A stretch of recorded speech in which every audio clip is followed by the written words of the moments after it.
Они жизнерадостны и находчивы, сообразительны и памятливы, смелы и выносливы. Они живут рядом с человеком и выдерживают самые суровые условия. Но в последнее время их численность снижается. Это домовый и полевой воробьи. Начало апреля. Небольшой городок в Донецкой области. Ночью еще заморозки, а днем температура повышается до +6. С раннего утра до позднего вечера раздается радостное чириканье. Домовые воробьи распределяют жилье. Большим спросом пользуются квартиры под шиферными крышами. К счастью, такие еще встречаются. Поселиться в таком жилье – большая удача. Птенцам будет здесь комфортно. Наконец, с распределением жилья покончено. Счастливые новоселы охраняют их от конкурентов. Охрана – обязанность самца.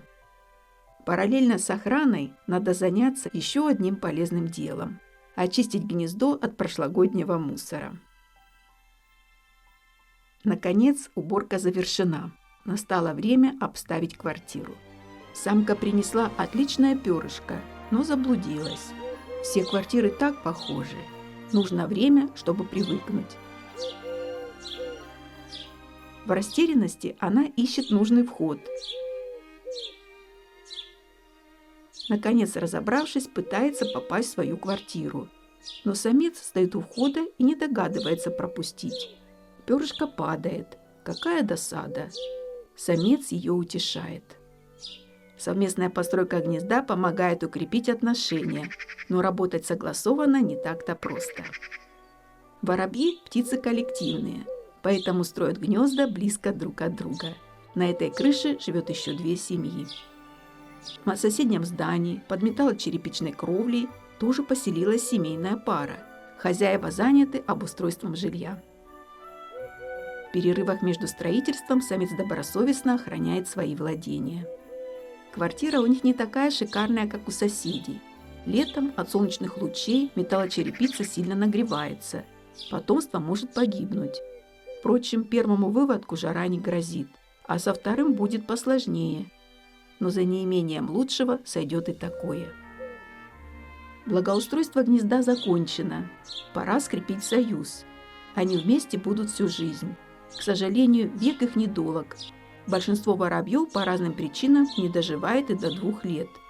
Но если повезет, могут дожить и до 9. На улице знойный июль. Некоторые семьи домовых воробьев уже вырастили 2 выводка. И теперь молодые и взрослые птицы, объединившись в стайки с сородичами, кочуют по соседним усадьбам. В округе целыми днями стоит воробьиный гомон. Самка поймала крылатого муравья. И хотя с возрастом воробьи переходят на вегетарианскую пищу, от такого калорийного деликатеса никогда не откажутся. В некоторых гнездах до сих пор есть птенцы. Родители их усиленно кормят. Самка поймала насекомое и понесла детям. К этому времени уже созрели семена сорняков и некоторых культурных растений, и воробьи ими питаются. Молодежь обнаружила укроп и сознанием дела собирает урожай. Стоит жуткая жара. Пытаясь охладиться, птицы открывают клювики. Самое время искупаться. Давно не было дождя, и все лужи высохли. В жаркую погоду птицы страдают без воды особенно. Утолить жажду и принять водные процедуры сюда слетаются воробьи со всей округи. Бывают здесь домовые и полевые воробьи. Но не всем нравится делиться. Конкуренция за место крайне высока. Зачинщиками конфликта всегда являются самцы домового воробья. Они любят принимать ванны в одиночку. Полевые уступать не хотят. Их устраивают коллективные купания. А как приятно поваляться в пыли. Пылевые ванны помогают воробьям избавиться от паразитов. И здесь самец не хочет делиться ни с кем. Он угрожающе чирикает на самочек: «Уходите». Дамы в спор не вступают, в отличие от полевых воробьев, и сразу улетают. И довольный самец наслаждается купанием.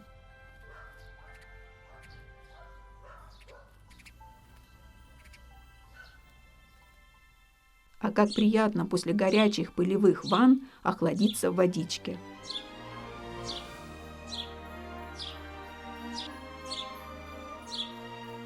Пока домовые воробьи отсутствуют, коронные купальные места на местном воробьином пляже занимают полевые.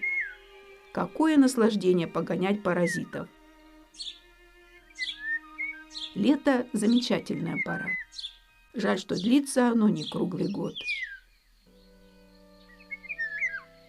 Морозное зимнее утро. На куче сухих веток гомонит смешанная стайка воробьев.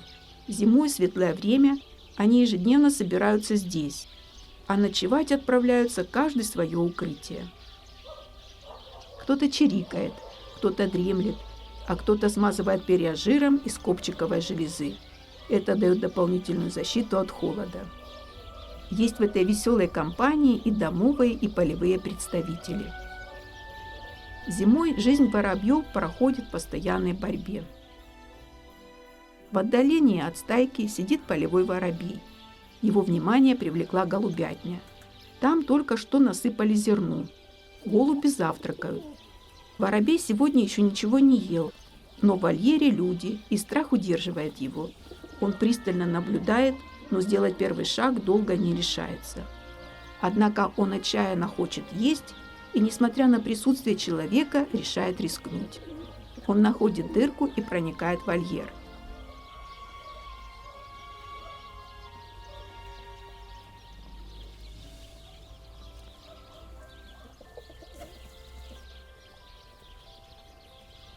Его примеру следует еще один смельчак. Остальные воробьи продолжают сидеть на куче веток. Но вот недалеко от этого места люди насыпали зерно, и вся стайка дружно отправилась туда. Кажется, этого они и ждали. Теперь они спасены. Это поможет пережить еще одну морозную ночь. Зимой для поддержания температуры тела воробьям требуется больше калорий, поэтому и корма нужно больше. Коротким зимним днем им трудно найти достаточно еды. Спасением для них являются кормушки. К счастью, находятся еще добрые люди, которые заботятся о птицах зимой.